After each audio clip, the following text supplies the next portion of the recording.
कांग्रेस एक विचारधारा है, हमारी जो लड़ाई है वो विचारधारा की लड़ाई है। तो इंशाल्लाह मुझे उम्मीद है कि जनता को हमारी बात पसंद आएगी और जनता फिर से एक बार कांग्रेस को चुनेगी। मैं नदीम लारी, ब्लैक बाम्बू मीडिया से। ब्लैक बाम्बू की नई अपडेट्स के लिए बेल आइकन दबाकर सब्सक्राइब करें। आज 28 मार्च 2022 को कांग्रेस पार्टी के मध्य प्रदेश सूबे के जनरल सेक्रेटरी मोहम्मद उमर कासमी साहब की मुमरा में आमद हुई। कांग्रेस पार्टी के थाना जिला के नायब सदर रुमानी अब्दुल गफूर के ऑफिस पर एक रस्मी मुलाकात के बाद उनसे हमने कुछ बातें की कांग्रेस पार्टी को लेकर के। उन्होंने पार्टी को लेकर के, पार्टी के नज़रिए को लेकर के क्या कहा, पेश है आपके सामने ये रिपोर्ट। आपको का यह इस वक्त जो है आप मध्य प्रदेश से बिलोंग करते हैं, वहाँ पे आप कांग्रेस के सचिव हैं। महाराष्ट्र में और ख़ासतौर से मुमरा में आने की क्या वजह है? देखिए, सबसे पहले तो मैं शुक्रिया अदा करूँगा हमारे दोस्त, बहुत अजीज़ दोस्त रुमानी साहब, अब्दुल गफूर रुमानी साहब, इनकी दावत पर मैं मुमरा आया हूँ और मुझे बड़ा अच्छा लगा। यहाँ पर कांग्रेस के सभी हमारे पदाधिकारी और नेताओं से मुलाकात हुई मेरी। मैं एक्चुअली मध्य प्रदेश कांग्रेस कमेटी में सेक्रेटरी हूँ, मेन कांग्रेस में कमलनाथ जी के साथ। हमारे अध्यक्ष कमलनाथ जी हैं जो पूर्व मुख्यमंत्री मध्य प्रदेश के रहे हैं, और मध्य प्रदेश में 2023 में इलेक्शन होना है और फिर से हम प्रयास कर रहे हैं कि फुल बहुमत के साथ कांग्रेस की वहाँ पर सरकार बने। अभी हमारा मकसद ये है कि सब जगह पर महंगाई को लेकर जगह जगह जाकर जनता के अंदर जो है जागरूकता पैदा करना, और जिस तरीके से मोदी सरकार महंगाई को बढ़ा रही है, आज आम आदमी का जीना दूभर हो गया है। आप खुद देखिए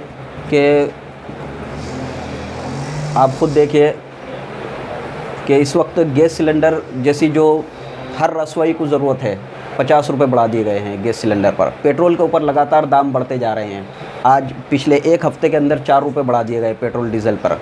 आज ट्रांसपोर्टेशन महंगा हो रहा है। हर चीज़ जो रोज़मर्रा में काम आने वाली चीज़ें हैं वो सब महंगी होती जा रही है। दाल, चावल, तेल से लेकर आज कितनी महंगाई बढ़ती जा रही है, लेकिन मोदी सरकार उसके ऊपर बोलने को तैयार नहीं है। तो हमारी बार बार जनता को जागरूक करने की और जनता से यही अपील है कि ये महंगाई वाली सरकार है, ये ज़्यादा दिन चलने वाली नहीं है। मध्य प्रदेश में जिस तरह से बीजेपी ने पंजे अपने गाड़े हुए हैं, आपके पार्टी की हुकूमत होने के बाद भी उनकी हुकूमत बनी जी, तो आप लोगों का ऐसा कौन सा मतलब कि तरीका होता है जिसकी वजह से दूसरी पार्टी हुकूमत बना देती है आपको निकाल करके? नहीं, देखिए, हुकूमत तो वहाँ पर कांग्रेस की ही बनी थी। कमलनाथ जी माननीय मुख्यमंत्री बने थे हमारे, और जो है बहुत अच्छी हमारी सरकार चल रही थी।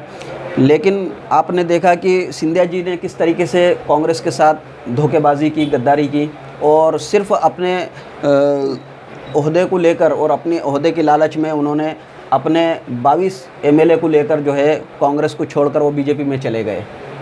तो ठीक है, इससे कोई मतलब नहीं है, लेकिन हम जनता के बीच में जाएंगे और उनकी सब जो भी नाकामियां हैं उसको गिनाएंगे, और हमें उम्मीद है कि जनता फिर से हमें जो है बहुमत देगी और वहाँ पर कांग्रेस की सरकार फुल बहुमत से बनेगी। हर इलेक्शन के बाद जो है ना कांग्रेस से ज़्यादा तो सवाल उठता है, अभी भी उठ रहा है। जो 5 इलेक्शन हुए उसमें आवाज़ उठ रही है, आप क्या कहेंगे इस मामले में? देखिए, ऐसा नहीं है।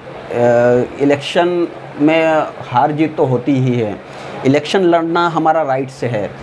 ये अलग बात है कि जनता के बीच में हम अपने महंगाई के मुद्दों को लेकर हम गए, लेकिन जो फ़िरकापरस्त ताकतें हैं और जिस तरीके से उन्होंने लोगों के अंदर नफ़रत की राजनीति की है बीजेपी वालों ने, तो आज मैं ये कहूँगा कि नफ़रत की राजनीति जीत गई है।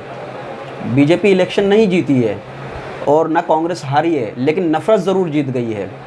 तो लेकिन एक न एक दिन समझ ज़रूर आएगी लोगों को, और जिस वक्त उनको इस बात का एहसास होगा कि हमने महंगाई वाली सरकार को चुना, हमने नफ़रत वाली सरकार को चुना, तो उन लोगों को एहसास होगा और फिर से कांग्रेस को वो लोग वोट देंगे। जिस तरह से महाराष्ट्र में कांग्रेस पार्टी ने दूसरी पार्टी के साथ अलायंस करके हुकूमत बनाई है, यही पैटर्न दूसरे स्टेट में क्यों नहीं अपनाया जा सकता है? बिल्कुल, हमारी यूपी में आपने अकेले इलेक्शन लड़ा। हाँ, जो आपने नारा दिया था लड़की हूँ लड़ सकती हूँ, वो भी कामयाब नहीं हुआ।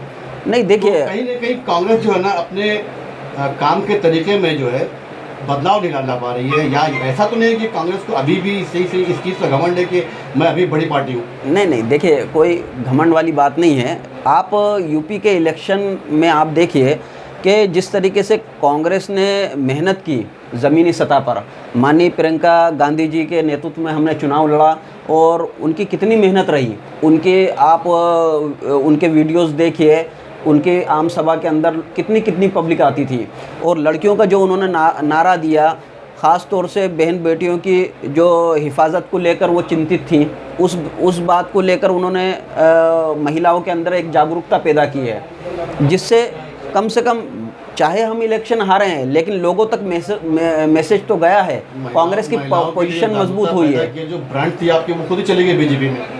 कौन? लड़की और शक्ति जो ब्रांड थी, हाँ वो खुद बीजेपी। देखिए अब क्या पॉलिसी थी आपकी? नहीं, देखिए ऐसा नहीं है। प्रियंका जी ने ये बात कही थी और पहले भी कहा है कि कांग्रेस ने कभी भी किसी को रोकने की कोशिश नहीं की है। कांग्रेस एक विचारधारा है, हमारी जो लड़ाई है वो विचारधारा की लड़ाई है। हमारी जो लड़ाई है वो इसी बात की लड़ाई है कि बीजेपी नफ़रत की राजनीति करती है और हम मोहब्बत का पैगाम देते हैं। तो हम अमन का पैगाम देते हैं, हमेशा हमने जो है मोहब्बत की बात की है। ओके, अभी भोपाल में एक केस हुआ है, एक स्कूल है जोसेफ एंड को एड स्कूल, जहाँ पे उर्दू पे बिल्कुल पाबंदी लगा दी गई थी। कांग्रेस ने उस पर कुछ नहीं किया। कुछ मकामी लोगों ने कादी शहर भोपाल के साथ मिलकर के जो है उस पर कोशिश किया और मनवा ली अपनी बात की। हाँ जो है नहीं देखिए जी मेरी बात सुनिए। काजी शहर सैयद मुश्ताक अली साहब से मेरी भी बातचीत हुई थी और हमारे जो आरिफ मसूद साहब वहाँ के एमएलए हैं भोपाल के, उन्होंने भी बातचीत की थी और हमने उसमें भी प्रयास किया था। और जो है जब भी उर्दू के लिए कोई मसला आया है हमने भरपूर अंदाज में आवाज़ उठाई है। आज पिछले दिग्विजय सिंह की जब सरकार थी 15 साल पहले, तब उर्दू के पद वहाँ पर मंजूर किए गए थे। हम लगातार 2009 से मैं खुद प्रयास कर रहा हूँ उर्दू के लिए, और मैंने कई न्यूज़ में जो है मेरे बयान छपे हैं और उस चीज़ को मैंने अवगत कराया है मध्य प्रदेश के चीफ मिनिस्टर शिवराज सिंह चौहान साहब से कि भाई उर्दू को ख़त्म करने में आपका खुद का हाथ है। इस चीज़ के अंदर आप उर्दू के पद मंजूर नहीं कर रहे हैं, उर्दू के शिक्षकों की भर्ती नहीं कर रहे हैं। आज हम कितने सालों से परेशान हैं लेकिन हमारे बच्चों को नौकरियां नहीं मिल पा रही है, आप रोज़गार नहीं दे पा रहे हैं, आप उर्दू को ख़त्म करते जा रहे हैं। उर्दू के जब शिक्षकों की भर्ती नहीं निकालेंगे आप, तो उर्दू को कौन पढ़ाएगा हमारे बच्चों को? उर्दू को तो आप खुद ख़त्म कर रहे हैं इस चीज़ को। तो इस बात को लेकर मैंने कई बार प्रेस नोट भी जारी किया, मीडिया में बयानात भी जारी किए, हमने ज्ञापन भी दिए, मांग भी की है। और मैं माननीय कमलनाथ जी का शुक्रगुजार हूँ कि जब हमारी सरकार थी, 18 महीने सरकार रही, माननीय कमलनाथ जी ने हमारी बात को स्वीकार किया और उन्होंने जो है उर्दू के 5000 पद मंजूर करने का हमसे वादा भी किया था। उसकी प्रोसेस भी चालू हो गई थी प्रशासन में। उन्होंने हर ज़िले से जिला शिक्षा अधिकारी से वहाँ पर कितने उर्दू के पद खाली हैं उसकी पूरी प्रोसेस भी मंगा ली थी और उसका सब पूरा कार्यक्रम शुरू हो गया था। लेकिन किस्मत की बात है कि एकदम सरकार चली गई और वो प्रोसेस वहीं की वहीं रुक गई। आप काश्मीर भी हैं और जमदुमा से भी आपका ताल्लुक़ है। मौलाना अरशद मदनी का भी एक हालिया बयान आया हुआ है, क्या कहेंगे उसके बारे में? देखिए मौलाना अरशद मदनी साहब मेरे उस्ताद भी हैं और जमीयत उलमा हिंद के राष्ट्रीय अध्यक्ष हैं और हमारे बड़े अकाबरीन हैं। अगर उन्होंने कोई बयान दिया है तो ये उन्हीं का मामला है, उन्होंने क्या सोचकर क्या समझकर उनका बयान दिया है ये वो ही जानते हैं। मैं इसके बारे में कुछ नहीं कह पाऊँगा। मौलाना कश्मीर फाइल्स को लेकर खास करके लोगों की खामोशी है, उस पर क्या कहें? देखिए आप तो बेहतर तरीके से जानते हैं, मुझसे ज़्यादा जानते हैं कि फ़िल्में जो बनती है वो इंटरटेन के लिए बनती है ना, उसका हकीकत से कोई वास्ता नहीं होता है। और जो ये बताया जा रहा है और एक प्रोपगंडा फैलाया जा रहा है, मैंने जैसे कहा कि बीजेपी नफ़रत की राजनीति करती है। आज एक बात बताइए कि गुजरात फाइल्स के ऊपर क्यों नहीं आप बात करते हो? गुजरात के बारे में क्यों नहीं बात करना चाहते हैं आप लोग? और इतने सारे जो है काम हो रहे हैं उस पर क्यों नहीं बात हो रही है? देश के अंदर इतनी परेशानियां हैं, बेरोज़गारी है, उस पर क्यों नहीं बात हो रही है? आप सिर्फ एक फ़िल्म को लेकर बात कर रहे हैं।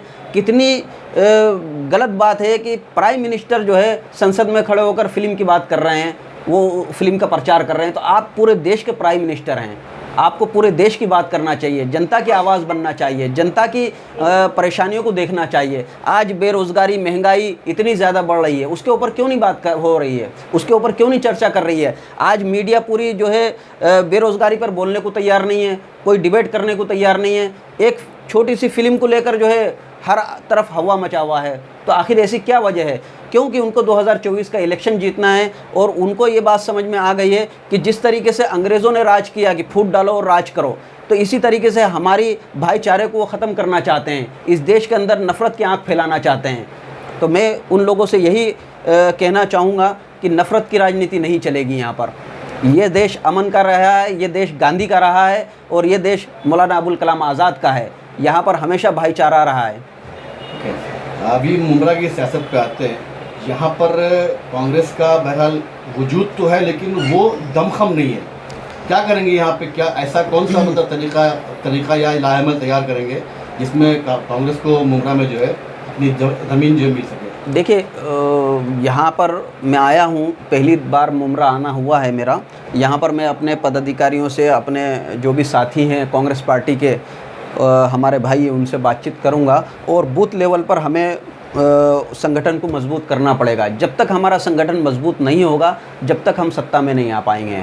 इसलिए ज़मीनी सतह पर हमें कोशिश करना पड़ेगी, बूथ लेवल पर हमें जो है कमेटियां बनाना पड़ेगी, लोगों को जोड़ना पड़ेगा और ख़ास तौर से यूथ को जोड़ना पड़ेगा हमें। मुमरा कांग्रेस का गढ़ रहा है, लेकिन आपसी इख्तिलाफात की वजह से कहीं ना कहीं कांग्रेस यहाँ पे कमज़ोर हो गई, उसको लेकर क्या करें? देखिए, आपसी इख्तिलाफात अपनी जगह पर है, और लेकिन कांग्रेस पार्टी में ऐसा कुछ नहीं है और कांग्रेस पार्टी हमेशा लोगों की आवाज़ बनकर उभरी है। लोगों की जो भी परेशानियां हुई है, जो भी मुद्दे रहे हैं स्थानीय, उनको लेकर हमने इलेक्शन में हमेशा बातचीत की है। तो इंशाल्लाह मुझे उम्मीद है कि जनता को हमारी बात पसंद आएगी और जनता फिर से एक बार कांग्रेस को चुनेगी। आप मुमरा में पहली मरतबा आए हैं, रोमानी अब्दुल गफूर ही क्यों? और भी तो यहाँ पे लोग हैं। देखिए, मैं मुंबई शहर के अंदर पहली बार आया हूं और जो है मेरी कई लोगों से भी बातचीत हुई थी। सबसे पहले कॉल मुझे रोमानी अब्दुल गफूर साहब का आया, तो मैंने इनकी दावत एक्सेप्ट की। हालांकि दूसरे भी और कांग्रेसी लीडरों के मुझे फ़ोन आए और उन्होंने भी मुझसे टाइम मांगा था और मुझे मिलने के लिए कहा था, लेकिन मैंने कहा कि अभी मैंने यहाँ पर प्रोग्राम अपना कर लिया है, इसके बाद फिर मुझे अंधेरी भी जाना है और 2-3 जगह और प्रोग्राम है, वर्सोवा में भी प्रोग्राम है, वहाँ पर भी जाऊँगा। तो ऐसा नहीं है, सभी कांग्रेसियों से मैं मिल रहा हूँ। गफूर भाई, क्या कहेंगे? उमर कासमी साहब आज यहाँ पे आए हैं, कांग्रेस के पदाधिकारी भी और जमीयत-उल-उलमा से जुड़े भी, क्या वजह है आपने आज यहाँ पे बुलाया है? क्या कहें? मैं तो अपने आप को खुशनसीब समझ रहा हूँ कि मौलाना उमर कासमी साहब मेरे ऑफिस में तशरीफ़ लाए और हमारे मुमरा में तशरीफ़ लाए। मैं उनका वेलकम करता हूँ, सबसे पहले खुशामदीद करता हूँ उनको। अभी बहुत सारी उनसे बातें हुई, मुमरा को भी लेकर, कांग्रेस को भी लेकर और कांग्रेस की क़यादत को लेकर, क्या कहेंगे वो? अभी तो आप लोगों ने जो भी उनको सवाल किए मुमरा के बारे में, उन्होंने जवाब दिए और हम लोग इंशाअल्लाह कासमी साहब को लेके हम लोग मुमरा को कुछ बदलने की कोशिश करेंगे इंशाअल्लाह। फ़र्क पड़ेगा कासिम साहब की आमद पे? बिल्कुल बिल्कुल फ़र्क पड़ेगा। अभी वो वहाँ के मतलब हालात देखेंगे ना मुमरा के, और हालात देख के पता है कि ऊपर लेवल पे काश्मीर साहब को तो हाई कमान की तरफ से अलग अलग शहरों में भेजा जाता है, तो आप ऐसा कुछ करेंगे कि मुमरा में भी उनका दौरा रहे हमेशा? इंशाल्लाह कराऊंगा दौरा उनका इंशाल्लाह। ऐसी तमाम खबर जानकारी के लिए हमारा channel black bamboo media subscribe करें, लाइक करें, शेयर करें।